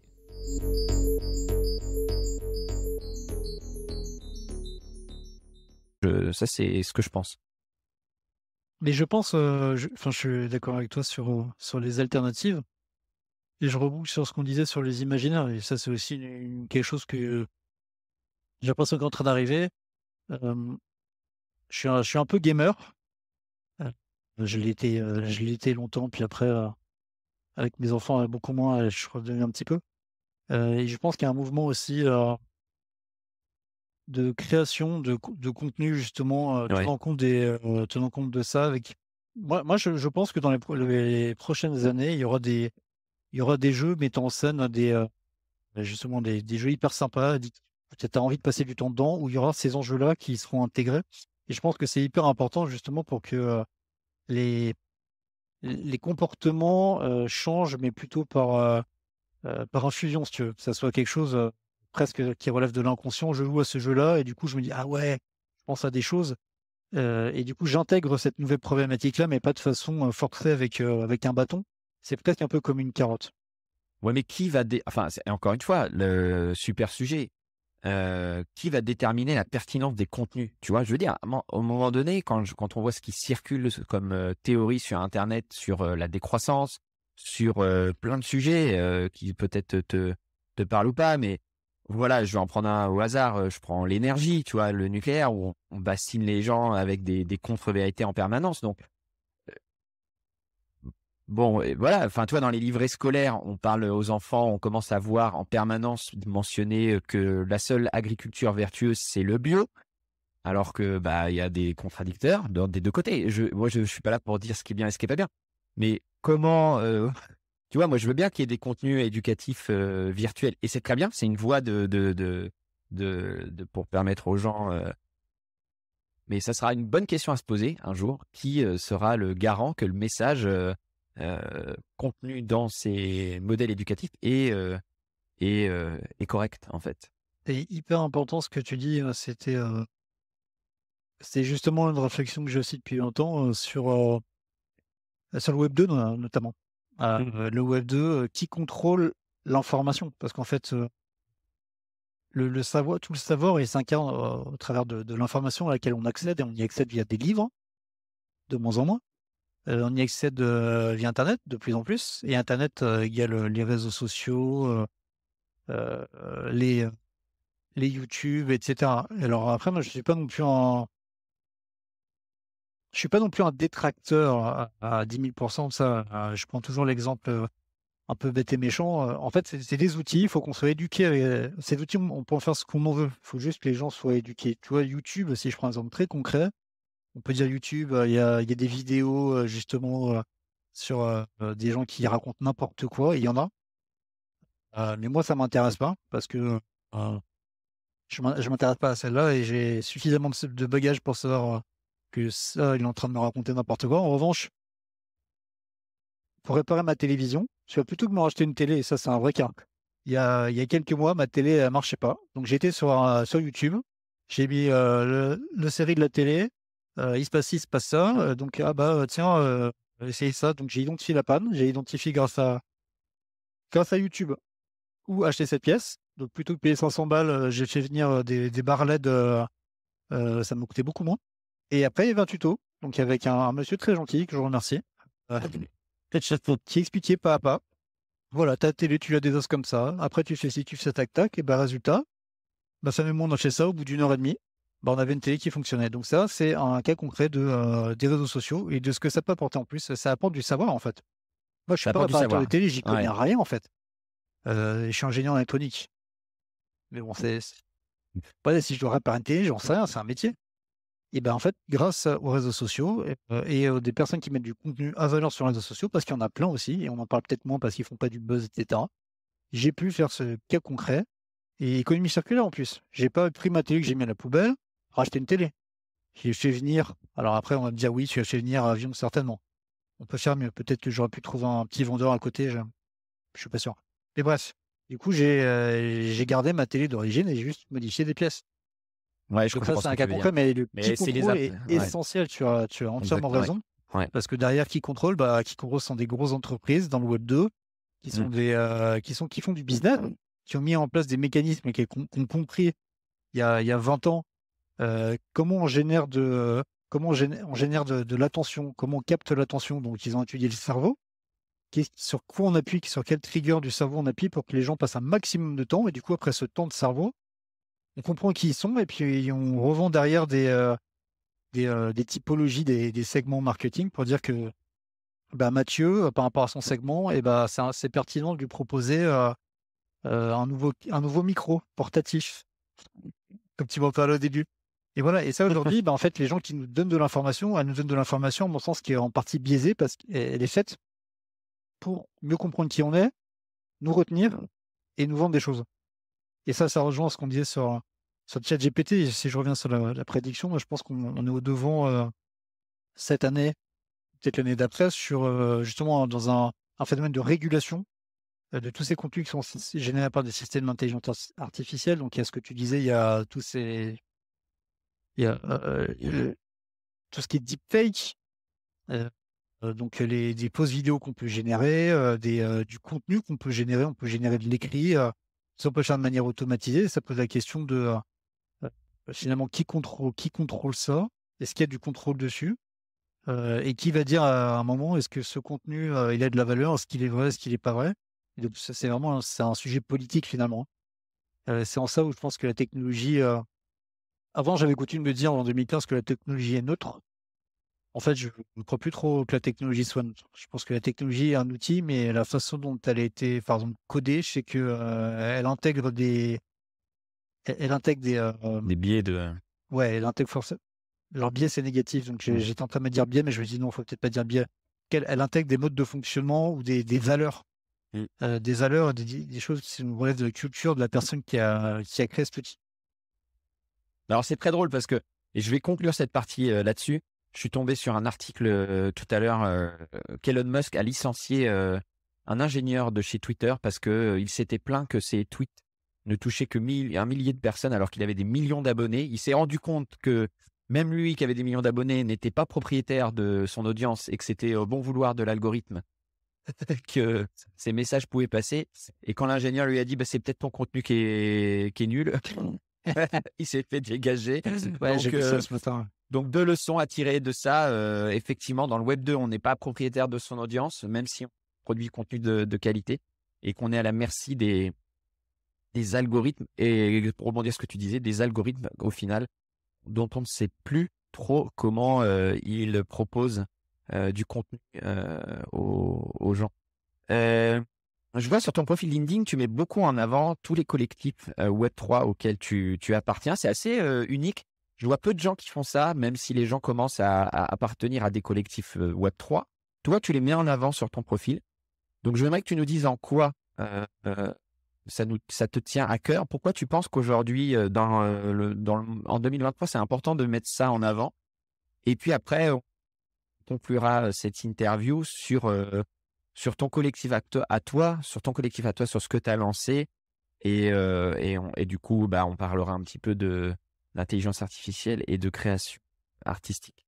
Donc là, déjà, ma première question, je répète, pour ceux qui ne suivent pas au fond de la classe. Pourquoi pas du chauffage? Pourquoi tu penses qu'en 2023, ça a un intérêt de commencer à montrer les collectifs justement auxquels on appartient? Les collectifs Web3. Alors déjà, la première chose que je me demande, c'est est-ce qu'il ne faut pas essayer de définir ce que c'est le Web3? Parce que le Web3, maintenant, comme on a des auditeurs fidèles, on aura les 2 autres épisodes avant qui parlent un peu de Web3, mais donc tu peux donner ta définition à toi, Loïc. Et puis, comme il y a des gens qui vont venir que pour Loïc Bardon, que pour la thématique de cette émission, qui n'écouteront peut-être pas d'autres épisodes, peut prendre 1 ou 2 minutes pour redéfinir le Web3. Enfin, en tout cas, avoir ta vision. Non, mais c'est une vraie question de ma part, parce que je discute en ce moment avec quelqu'un qui travaille chez IBM, qui est chercheur, avec qui j'ai des échanges très intéressants et qui m'a posé la question. Donc, je lui ai dit, voilà, pour moi, le Web3, j'ai pris une analogie de bibliothèque. Le Web 1, c'est ma bibliothèque de village. J'y vais, il y a des livres poussiéreux, je les prends, je les lis, voilà, je suis passif. Le Web 2, c'est une bibliothèque qui est sociale. Il y a toujours ces livres-là, mais je peux rajouter des commentaires, machin. Par contre, la bibliothèque garde tout ce que moi je vais créer, les petits post-it, des bouquins que je mets. Et le Web 3, je lui ai dit, voilà, maintenant je vais dans cette bibliothèque, mais en fait, tout ce que j'ai produit et tout ça, finalement, c'est des données, j'en suis propriétaire. Donc, je vais pouvoir voter, peut-être dire, comme je suis propriétaire de cette bibliothèque, je vais rajouter le rayon machin, donc je vais pouvoir voter, toucher un peu de l'argent, etc. Et après, il m'a dit, mais ok, c'est bien. Donc, en fait, tu me dis, le Web3, c'est lire, écrire et posséder. Mais est-ce que c'est pas une approximation? Parce qu'en fait, c'est quoi? C'est du code, c'est une tech. Et on essaie toujours d'expliquer du code d'une tech par des usages. Donc, c'est une approximation qui est liée à des objets réels. Parce que moi, je parle de bibliothèque de livres, c'est des objets réels. Et en fait, le code, c'est quoi? C'est des règles, c'est pas des objets. Donc, j'ai pas envie d'aller au-delà sur la définition du Web3, mais je suis en train de réfléchir, moi, à ça. Et je crois que peut-être en faisant des approximations, on loupe des choses. Donc, c'est un truc sur lequel je voulais juste faire une petite aparté sur c'est quoi le Web3 ensuite. C'est bien parce que si les gens étaient déjà un peu perdus, ils sont encore plus. Hein, tu as conscience. Oui, mais c'est fait exprès, car à côté, j'ai lu la semaine dernière, d'ailleurs, j'ai fait un commentaire assez rigolo là-dessus. C'est quelqu'un qui parle du Web 5. Jack Dorsey parle du Web 5. Donc Jack Dorsey, ex-patron de Twitter. Ouais. Ouais, on va faire le Web 5. Je te dis, ok, mais du coup, le Web 4, c'est quoi? On est complètement perdu. Mais effectivement, ça fait 1 an et demi que je m'intéresse d'assez près au Web 3. Donc, il y a le pourquoi, simplement parce que moi, comme je partageais, je suis un amoureux de la science-fiction, des choses comme ça. Donc, évidemment, le Matrix, un film moins connu avec Keanu Reeves, Johnny Mnemonic. Je ne sais pas si ça te parle. Ah, je connais, oui. Oui, très bien. Ah, franchement, il n'y a pas tant de gens que ça qui connaissent. Et moi, c'est un truc, c'est marrant, c'est quelque chose qui avait marqué ce film. En gros, c'était sans spoiler, c'est un film dans lequel on peut utiliser le cerveau humain comme un ordinateur dans lequel je mets une clé USB pour transférer des données, quoi, grosso modo. Moi, je suis la pop culture, Ready Player One, tout ça, ça me parle beaucoup. Et donc, la lecture, j'ai relu il y a 1 an et demi Snow Crash, donc le samouraï virtuel, qui parle du métaverse. Et donc, j'ai fait de discussions avec mon réseau, etc. Et je me suis dit, mais donc toi, Loïc, ça fait 15 ans que tu bosses sur la transfo digitale, Web 1, Web 2, ok. Le Web 1, quand c'est sorti le Web 1, tu étais étudiant, t'as pas fait grand-chose. Le Web 2, tu l'as vu arriver de loin. Donc le Web 3, ça serait peut-être intéressant que tu t'y mettes maintenant. Ouais, bah d'accord. Donc du coup, ça fait 1 an et demi, je me suis dit ça. Je me suis dit, ok, tu fais quoi maintenant? Donc j'ai commencé à faire ce que je fais habituellement, savoir explorer, donc dire plein de choses, et à prendre la parole, à écrire des articles, à me former. Donc tu parlais de Berkeley, donc je le redis juste pour le disclaimer, c'est une certification professionnelle de Berkeley sur la blockchain. Et puis comme ça, j'étais speaker au Metaverse Summit l'été dernier sur Metaverse et RSE, sujet extrêmement intéressant. Et puis j'étais à la rencontre comme ça de l'écosystème qui est finalement, moi en tout cas, c'est pareil, c'est subjectif, qui est constitué à la fois de grosses entreprises, mais pas tant que ça, et de plein de petits projets communautaires. Et finalement, je pense que ça reste un petit monde aujourd'hui. Donc nous, tous les deux, on baigne dans le Web3, donc je sais pas quelle est ton impression, mais moi, j'ai toujours mon garde-fou qui me dit que quand j'ai l'impression que quelque chose est hyper connu, en fait, ça l'est pas, c'est juste que je suis dans ma niche de connaissances. Et si j'en parle avec ma femme, qui partage mon quotidien, et je lui dis c'est quoi le Web3, elle ne saura pas me répondre. Mes parents encore moins, mes frères et sœurs non plus. Donc voilà, c'est quelque chose qui reste de la niche et ça reste quelque chose qui est éclaté. Donc comme c'est quelque chose de niche, ce que j'affiche pour moi, c'est de l'exploration. Et quand on explore, on doit aller voir, on doit aller à la rencontre de plein justement de plein de communautés. Cet aspect communautaire est hyper important dans le Web3 de par la techno qui est une techno qui on passe d'une approche centralisée Web 2 à une approche décentralisée où la logique n'est plus pour une marque de se dire je crée un produit et après je vais faire de la pub pour aller vendre aux gens. C'est plutôt de se dire je crée une communauté et avec cette communauté, dans un second temps, je vais co-créer un produit. Et donc ça renverse complètement la vapeur de l'approche qu'il faut avoir pour les marques aussi. Donc effectivement, je suis dans plusieurs projets communautaires et puis je m'amuse moi aussi à faire des choses. Là, tu vois, là, en 2020, fin 2021, je m'étais amusé, c'est de créer un petit jeu, mais un petit jeu vidéo via le métaverse. Un métaverse qui s'appelle Core, qui est basé sur le modèle Unreal Engine 5, là, qui est utilisé dans pas mal de jeux vidéo, hein, avec des mécaniques Web 3.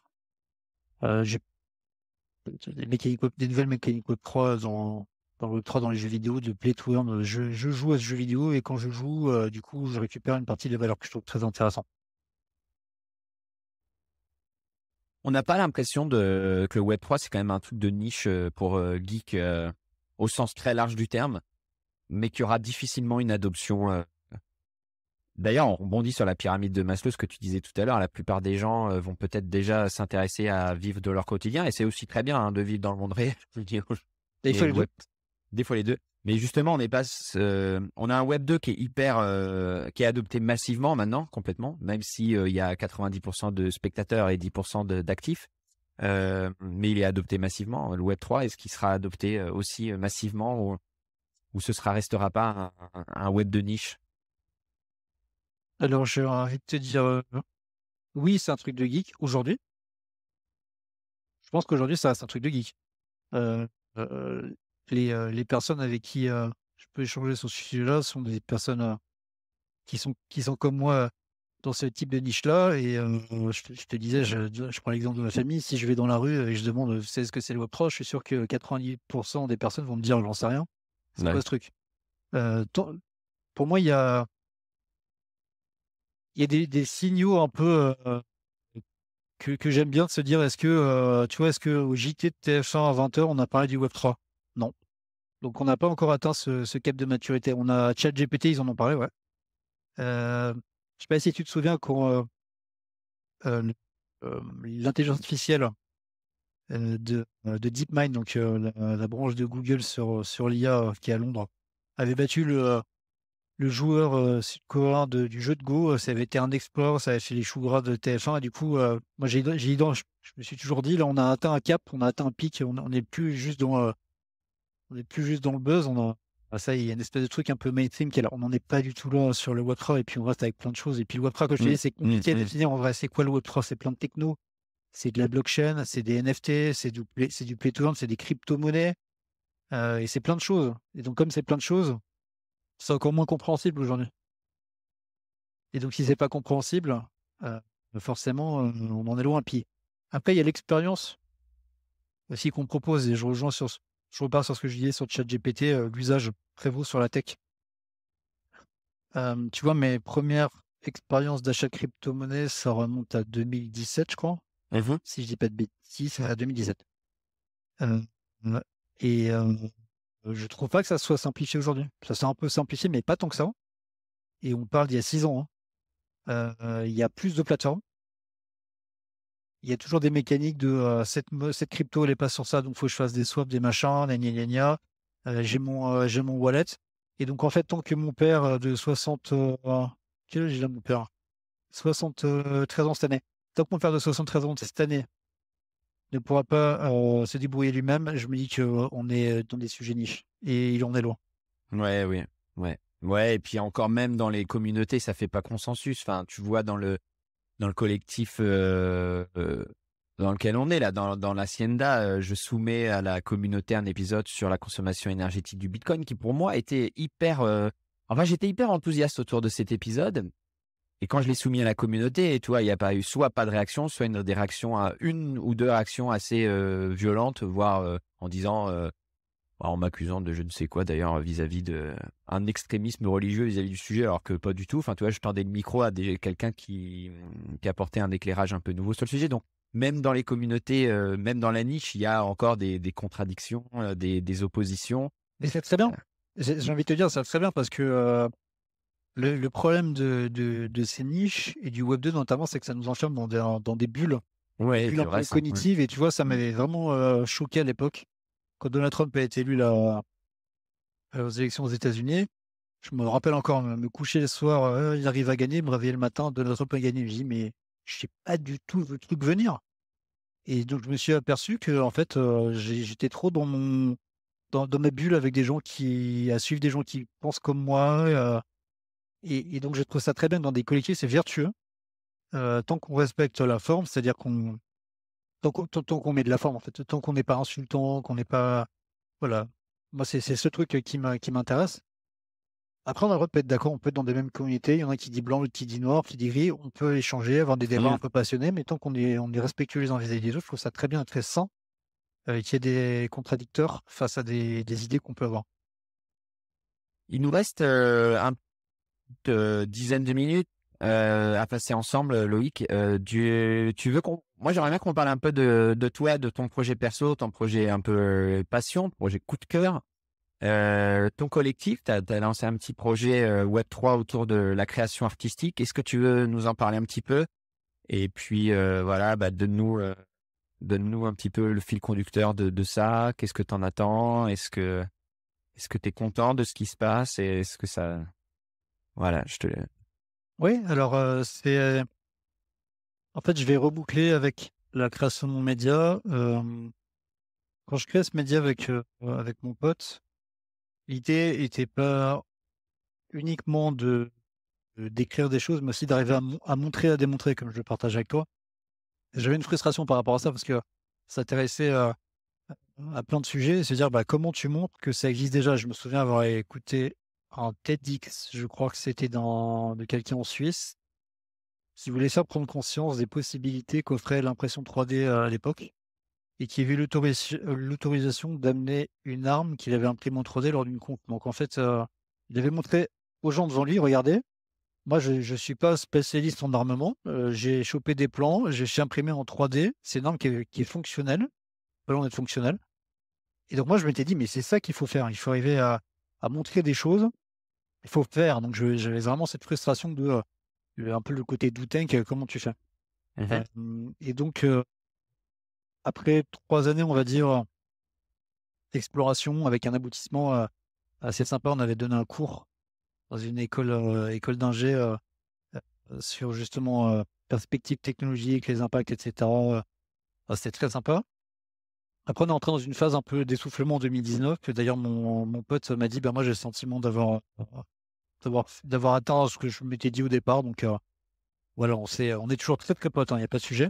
Et donc, entre 2019 et 2021, moi, j'ai continué à prendre la parole, etc., mais un peu tout seul. Parce que je me suis aperçu que, et ça, c'est ce qui m'intéresse aussi dans le Web3, dans les mécanismes d'engagement, je m'étais dit initialement en 2015, créer une association, c'est has-been. Tu peux pas parler de tech futur et créer une association qui est un truc hyper du présent. Je que ça n'a aucun sens. Donc on l'a pas fait. Et donc en fait, tout faire à distance, ça fait que on a créé un lien, puis ça s'est essoufflé. Et finalement, je me suis retrouvé tout seul. Donc je me suis dit, mais moi, je veux pas faire un truc tout seul. J'ai envie de faire quelque chose de collectif, c'est plus intéressant. Et donc je me suis dit en 2022, mais comment tu peux relancer une nouvelle chose, recréer du lien, recréer un collectif, et en rajoutant cette dimension faire. C'est comme ça que, du coup, au fur et à mesure de cette exploration du Web3 et notamment de la scène DAC, j'ai identifié une plateforme qui s'appelle Uncut. Et donc, je me suis dit, du coup, qu'est-ce que tu pourrais montrer avec la tech pour montrer que toi qui est pas artiste, qui est pas développeur en IA, mais malgré tout ça, assez facilement, tu peux faire des choses en fait. Et donc je me suis dit, banco, allons-y. Donc, j'ai créé une communauté que j'ai appelée The AI, j'ai du mal à dire, ou j'ai dit en français, l'Imagination Factory. Et donc, je me suis amusé la fin d'année dernière à utiliser ChatGPT, à peu près comme tout le monde, je pense, en me disant, ChatGPT, je vais essayer de créer des idées d'histoires improbables du style. Qu'est-ce qui se passerait au début, je m'étais dit un truc complètement bête parce que j'aime beaucoup les cités de la peur. Et je m'appelle dans la cité de la peur. Et il y a une question à moi, c'est qui est plus fort, le rhinocéros ou l'éléphant ou l'hippopotame? Je sais plus, j'ai un doute. Non, quoi qu'il y a l'hippopotame. Je sais pas pourquoi ça m'est revenu. Je me suis dit, mais attends, mais qui est le plus fort entre Gandalf et Voldemort? J'en sais rien, crossover de la mort.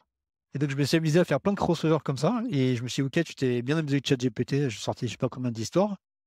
Et je me suis aperçu que c'est pas si simple. En fonction des paramètres que tu bouges, tu te tripatouilles, l'histoire n'était pas du tout la même chose.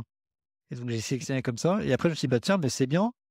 Maintenant, tu t'aperçois qu'entre l'écrit et l'image, t'ancres beaucoup plus des idées en image. Donc, essaie de faire une image. Donc là, je fais joujou avec d'autres outils, pas mid-journée, mais du type mid-journée. Et j'ai transformé ça en bande dessinée pour tester ce processus. Et je l'ai fait une deuxième fois. Et puis, je me suis dit, tiens, c'est marrant. Maintenant, tu peux faire des choses. Embarque un collectif avec toi, essaie de t'amuser avec des gens qui ont envie. Donc, créer une communauté sur Uncut, justement, où l'idée, c'est de créer une première bande dessinée. Donc là, on est en train d'y travailler avec 2 personnes. J'ai créé une première bande dessinée avec une histoire qu'on crée nous-mêmes, avec des images. On va maqueter tout ça. Et derrière, l'idée que je m'en faisais, c'était de vendre un NFT sur cette base-là, où on partage les bénéfices entre les personnes qui ont travaillé ensemble et une partie pour un portefeuille collectif. Moi, l'idée, il n'est pas de faire de l'argent. Moi, l'idée, il est plutôt d'engager les gens à vouloir travailler ensemble et qu'ils récupèrent les fruits de leur travail. Parce que je me suis aperçu, psychologiquement, c'est mon impression, par rapport à mon vécu d'avant, que on a tous des vies très occupées, plein de choses à faire, et qu'à un moment, tu as tellement plein de choses à faire que tu n'as plus tant de temps que ça consacré à l'article que tu avais promis à machin. J'ai le sentiment que avec les mécaniques Web 3 sont plus engageantes. Je sais pas si c'est clair ce que je te dis. Creuse un peu. Parce que ça m'a fait penser à quelque chose, mais je sais pas si c'est à quoi tu pensais. Moi, j'ai pensé quand tu me dis ça, je pensais tout de suite au monde associatif, où les gens s'investissent de moins en moins parce qu'ils ont l'impression qu'ils ont plus pas le fruit de leur investissement. C'est exactement ça. Mais du coup, précise un petit peu comment tu vois, comment pourraient évoluer les choses avec le principe du Web 3, justement. L'évolution Du pour moi, du financement, par NFT. Pour moi, il y a 2 choses. L'engagement, on va dire qu'il y a de la reconnaissance et il y a la valeur que tu en tires. la valeur que tu en tires dans l'absolu peut être égale à la reconnaissance ou pas. Mais mon expérience personnelle sur mon projet me fait dire que ça ne tient pas dans la durée. Donc ma logique était de me dire, ok, tu peux donner de la reconnaissance aux gens qui vont pouvoir dire, regardez, j'ai fait ça, c'est super, qui vont pouvoir en parler à leur famille, à leurs contacts, ils vont être contents. Mais qu'est-ce qui va faire qu'ils vont vouloir s'engager plus dans la durée? Donc au-delà de ça, je pense que le mécanisme de monétisation, et il joue aussi en jeu sur le fait qu'on soit plus engagé vis-à-vis d'un projet que de l'autre. Oui, Et avoir d'accord. plus de valeur en retour. Et en fait, c'est très bête. Mais c'est pas si bête que ça. Je vais prendre un exemple vraiment, vraiment basique, sorti du Web3. Si demain, quand je cherche un travail, j'ai 2 propositions. Une, je vais dire n'importe quoi comme chiffre juste pour donner une échelle. Une à 1 000 et l'autre à 10 000. Bah, moi, implicitement, bon, déjà, j'ai envie de prendre le plus d'argent, ok, a priori.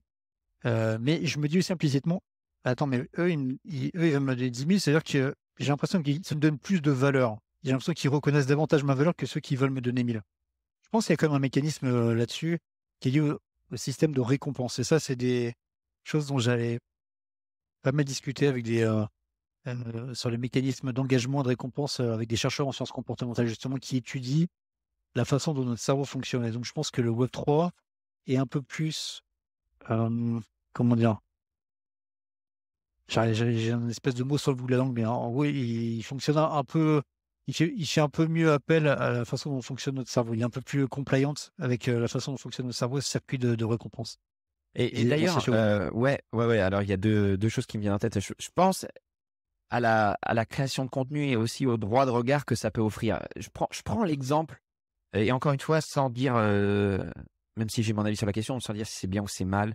Je prends l'exemple de Bon Pote. Je sais pas si tu connais Bon Pote, non, un mec, un influenceur climat, tu vois, Ouais. qui écrit Excuse-moi, je vais peut-être. un petit souci, je viens de renverser un verre d'eau. Hop, Ah, c'est bon, bon, tout va bah, bien. je te laisse nettoyer et Non, je je t'écoute, t'explique. c'est bon. Ouais. Hop, j'ai de la chance, j'avais un torchon en codec. Donc, bon pote, ouais, ça me parle, mon pote. Donc Bon Pote, donc voilà, bon, sa ligne directrice, c'est on va tous mourir. Je suis le porte-parole de la vérité sur le climat. Il commence à mettre un doigt dans la politique par le biais de la réforme des retraites. En fait, ce qu'il fait, c'est qu'il agite les chiffons, très bien. Derrière, il crée du contenu sur la transition écologique, peut-être. Le ton plaît. Donc, il attire à lui des financements via cagnotte, etc. En dehors du Web3. Donc, en dehors de tout contrôle. Donc, c'est-à-dire qu'aujourd'hui, je pense que le gars est à peut-être entre 10 et 20 000 euros de dons mensuels, hein, c'est pas rien, sans aucun contrôle sur sa ligne édito. Donc, ça veut dire que les gens, en fait, donnent. Lui, en fait, au lieu de produire un contenu de qualité, qui serait en ligne avec ce qu'attendent les gens, d'un point de vue informatif peut-être, en fait, lui prendrait le risque. Alors là, j'essaye juste d'illustrer le propos qu'on a dit avant. Encore une fois, c'est un jugement de valeur. Lui, en fait, va s'enfermer dans une boucle de racoleuse pour pouvoir continuer à attirer des gens qui vont lui amener du financement. Donc, en fait, sa ligne éditoriale, elle n'est plus pour adresser à un besoin éducatif, elle est dans un besoin de dire, OK, ah bah tiens, ça fonctionne, ça me ramène des financements, j'ai envie, je suis content. Et du coup, voilà. Donc, mon propos, c'est l'avantage des NFT et du Web3, c'est que tu peux donner aux gens, en échange d'un financement, un droit de regard sur ce que tu fais, une participation communautaire qui, entre guillemets, assurer la communauté, assurer tout le monde que tu tiens tes engagements en tant que producteur de contenu. Est-ce que j'ai été clair? Oui, je vois ce que tu veux dire. C'est ce modèle qu'on retrouve justement sur les podcasts qui sont Sauce Web3 avec des personnes qui vont acheter des NFT qui finalement qui ne se valent pas très cher. C'est pas le sujet, mais plutôt qui donnent des droits et qui donnent des droits de regard et qui permettent d'être rentrés dans un système de co-création. Je pense qu'on dit des choses beaucoup plus profondes, intelligentes quand on co-crée que quand on crée tout seul. Donc oui, ça me parle bien ce que tu dis là. Ouais. Et du coup, bah, écoute, ce sera la minute conseil. tu vois, par rapport, moi, je prends l'exemple du podcast de Planète Ingé. J'ai décidé de tester depuis le lancement de la saison 2 ce modèle communautaire en proposant au début de chaque épisode, en expliquant que l'émission, elle est financée par Mathieu Poulain pour l'instant et qu'elle est ouverte au cofinancement avec des gens qui voudraient s'impliquer, participer à la ligne éditoriale, proposer des nouvelles choses ou tout simplement soutenir l'émission. Mais c'est un flop total. C'est-à-dire que peut-être que j'emploie des mots qui font peur. Hein. J'emploie des mots NFT, j'emploie des mots coproduction, j'emploie des mots compensation, j'en sais rien. En tout cas, c'est un flop total. Sur Facebook, c'est même encore pire que ça. C'est que les gens qui commentent les publications en écoutant le début des épisodes et en disant « Attention, c'est une arnaque, ils réclament de l'argent au début de l'épisode. » Non, mais c'est génial. Mais tu vois, en fait... et sans te mettre la pression non plus, c'est pas du tout le propos, mais tu vois, pour l'instant, j'ai 0 invité qui s'est dit, tiens, c'est vrai que c'est pas mal, je vais garder une trace de ma participation dans l'émission, parce que quand je leur explique que l'émission, demain, moi, je clique sur delete, elle disparaît, quoi. Donc, c'est sympa, tu vois, de pouvoir peut-être garder une trace de ton interview, comme tu garderais une photo souvenir d'avoir participé à un TEDx, hein, ou à un show. Pas compris, en fait. C'est pas compris du tout, et ça n'emballe pas les foules. Alors, à ton avis, et là tu vois, t'as pas les tenants et les aboutissants, mais à ton avis, c'est parce que c'est un problème de, comme tu disais tout à l'heure, de tempo par rapport à, ou c'est un problème de message, ou c'est un problème de culture, qu'est-ce que ça pourrait être à ton avis? Parce que ça s'adresse à tous les créateurs de contenu, en fait. Tu veux encore que je fasse de la boule de cristal? Ouais, exactement. C'est la minute. C'est un peu compliqué parce qu'effectivement, il manque plein de tenants aboutissants pour avoir une réponse. Après, tu viens d'évoquer des pistes à la fin qui peuvent être soit une des raisons que tu as évoquées, soit toutes les raisons en même temps. Comme je sais pas trop quel message tu véhicules, difficile à dire. Après, le constat que je fais sur les communautés qui fonctionnent, c'est le sentiment que j'ai, c'est que avant d'arriver dans ces mécaniques Web3, la communauté existait déjà plus ou moins avant. C'est-à-dire que la personne avait créé un groupe, certainement qu'elle avait... Ça a commencé avec 2-3 personnes un peu pivot. Ils ont créé un lien très fort. On continue ensemble et puis ils ont ramené à chaque fois. Et en fait, il faut avoir une taille critique de personnes de ce type-là, qui sont souvent 1% de ta communauté, qui font tout, qui transforment. Et c'est avec ce 1%, et on voit sur les communautés dans lesquelles on peut être tous les deux, c'est un peu toujours le même nom qui reviennent qui sont actifs. Tu peux avoir 500 personnes et en réalité, tu vas en avoir 5 ou 10 qui vont être actives et qui vont faire que la communauté vit. Et c'est ça qui, quand tu as atteint ce stade-là, là, je pense qu'effectivement, ça a un intérêt de rentrer dans cette mécanique Web3. Mais donc, comme je ne sais pas où tu en es toi de ton développement, non, mais du coup, c'est un peu tôt, je ne sais pas. Ouais, non, mais c'est intéressant parce que je sais même pas si je garderai cette question-là au montage. Mais c'est pas grave. Non, mais ce qui est intéressant dans ce que tu dis, c'est qu'en fait, on en est toujours sur un modèle financier Web 2. C'est-à-dire que créer une communauté, quand elle a atteint une certaine taille, essaye de la monétiser. Et après, si tu peux la monétiser, mais à la sauce Web 3, c'est-à-dire en mode coproduction, communautaire, collectif, plutôt qu'en mode juste donnez-moi du pognon et j'en fais ce que je veux. C'est une question dont je parle. Je suis dans une communauté type tech aussi, avec quelqu'un qui je discutais de temps en temps, qui voulait avoir une approche justement très Web 2. Et moi, je lui ai dit, mais est-ce que tu veux pas réfléchir déjà à une approche un peu Web 3? Et puis en réfléchissant et puis en observant, je me suis dit, mais en fait, la communauté aujourd'hui, c'est qui? C'est combien de personnes? Je me dis, en fait, c'est un peu tôt. Il faut déjà que la communauté, elle grandisse. Et ça, c'est un vrai travail. Et quand tu as le stade de maturité dont on parlait, là, pour moi, la question se pose. Et après, j'imagine qu'il y a aussi des astuces pour faire cette transfo de j'ai une communauté active à je l'engage dans des mécaniques Web3. Ça sera intéressant de discuter avec des personnes qu'on connaît en commun. Parce que moi, je sais pas, en fait, j'ai pas eu l'occasion de discuter avec elles. Savoir, t'es passé de ça à ça. En fait, c'est parce que c'était que des potes. Et du coup, voilà, c'était facile. Ou est-ce que tu as mis des choses en place assez auxquelles j'ai pas pensé aujourd'hui? Et on a des exemples tous les deux qu'on connaît, de personnes qui ont des podcasts qui marchent bien aussi et qui ont essayé aussi de lancer cette mécanique Web3 et sur lequel ça reste pas simple. Moi, après, si je prends mon point de vue d'utilisateur, on reboucle sur ce qu'on disait, le côté inconnu, je trouve ça toujours pas si simple, hein. Désolé, Non. mais c'est toujours pas si simple. Si je peux cliquer sur un truc, tac, tac, et je l'achète en 2 secondes, facile, ok. Mais tu vois, j'avais voulu acheter un bout d'un land dans un métaverse éducatif Super. qui s'appelle Winkiverse il y a quelques Mhm. mois. Bah franchement, j'ai galéré. Je faisais ça, mon fils, mon deuxième était en train de dîner. Je me dis, ouais, ça me prend 3 minutes, tac, tac. Franchement, ça m'a pris quasiment 30 minutes.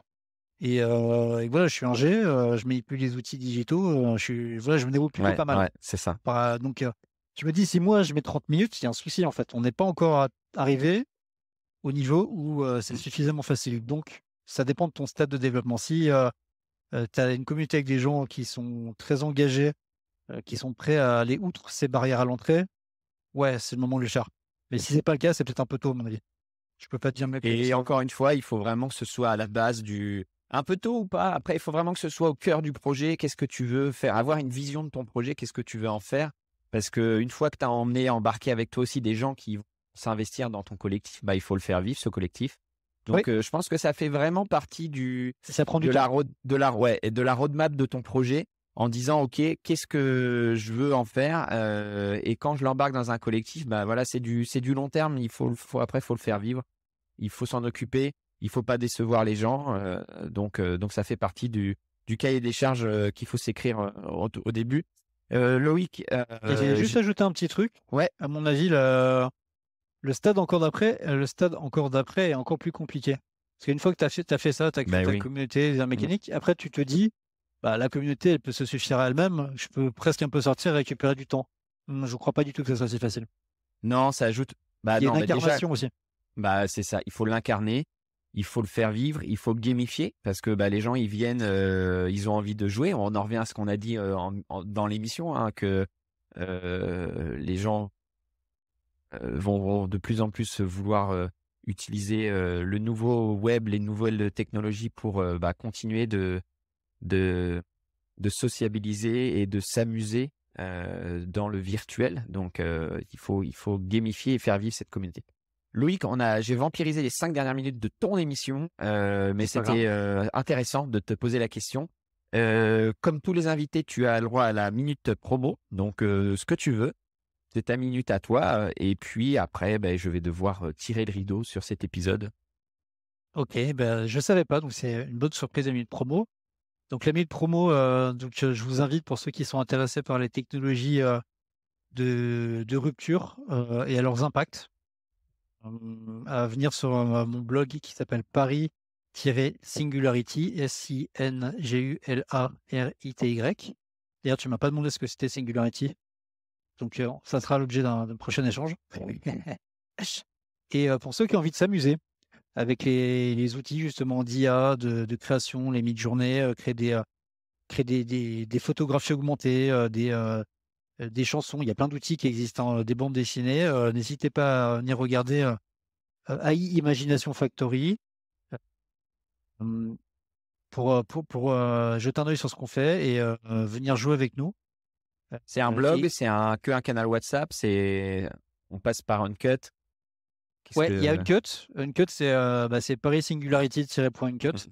Et après, en fait, le NFT que je disais, la vocation n'est pas de gagner de l'argent pour moi, elle est de rejoindre des gens qui font pour se familiariser avec comment on fait, avec quels outils on fait et monter en compétences ensemble, en fait, monter en expertise ensemble sur ces sujets-là et s'amuser, en fait. Je pense qu'aujourd'hui, on est dans un temps où on a beaucoup de chance parce que la seule limite, c'est notre imagination. On peut imaginer 10 000 trucs et en fait, moi, je sais pas dessiner et pourtant, je peux produire quelque chose. Donc, on a cette chance-là et avec des mécaniques qui permettent de récupérer de récupérer la valeur de ce que je produis finalement. Je pense qu'on les a un temps assez cool pour avoir des side projects comme ça et se faire plaisir et en même temps monter en expertise sur ces sujets-là. Parce que je pense que ce sont des sujets clés pour demain. Bah complètement, ouais, complètement. Bah d'ailleurs, tiens, profitons pour une question bonus sur les 5 dernières, peut-être 2-3 minutes. Ça fera partie de la partie bonus. Du coup, t'es un fan de création artistique, de BD, de science-fiction. C'est quoi ta reco BD en ce moment? Alors, ma reco BD, c'est vrai que j'en lis pas mal. Euh, J'ai découvert, je pense que pour les gens qui connaissent la BD, ils doivent connaître, mais bon, je vais quand même le dire, un comic, qui s'appelle Saga. C'est plutôt, science-fiction et en même temps, il y a un mélange un peu rigolo, un peu avec fantasy parce qu'on est dans l'espace, il y a plein de races différentes et c'est hyper bien écrit. Donc Saga, SAGA. Super, ok. Après, je suis en train de découvrir plein de BD, via la bibliothèque en ce moment, donc je pense à ça et après il y a des auteurs, très connus comme l'auteur de Walking Dead, là, Robert Kirkman je suis en train de lire Oblivion Song qui est sa BD d'après. Oblivion Song, c'est ça? Oblivion Song, ouais, que j'aime bien. Hem, voilà, comme ça, là, il y a ça qui me vient, de but en blanc. Ok, ben moi je te conseille une réédition qu'il y a eu là, ça s'appelle Blood Star, c'est une BD science-fiction fantasy un peu des années 80, écrite par, D'accord. écrite par la personne qui a écrit les Conan, donc dessiné par Richard Corben et écrit ou d'après une nouvelle de E. Howard.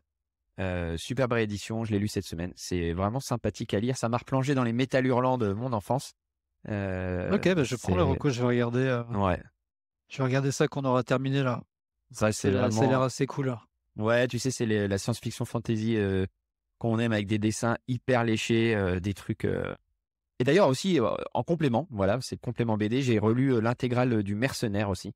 Des dessins à l'huile, un mélange. Ça démarre sur un homme en armure dans un monde flottant et à un moment donné, on a des vaisseaux spatiaux, des extraterrestres. Mais c'est des dessins, chaque planche est absolument magnifique, c'est de la peinture. D'ailleurs, l'aventure de la BD commence en peinture et il termine à l'ordinateur avec une colorisation à l'ordinateur, etc. Mais on voit quasiment pas la différence, c'est complètement fou.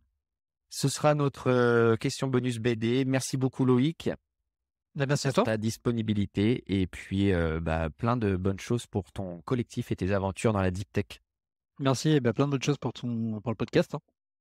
Merci. Hop. Et voilà, c'est la fin de cette interview passionnante. J'espère que comme moi, vous avez appris plein de choses et que vous vous êtes régalés. Si vous avez aimé, surtout partagez l'émission autour de vous. Et n'oubliez pas qu'elle est coproduite par les auditeurs et les invités, donc je compte sur vous pour la soutenir.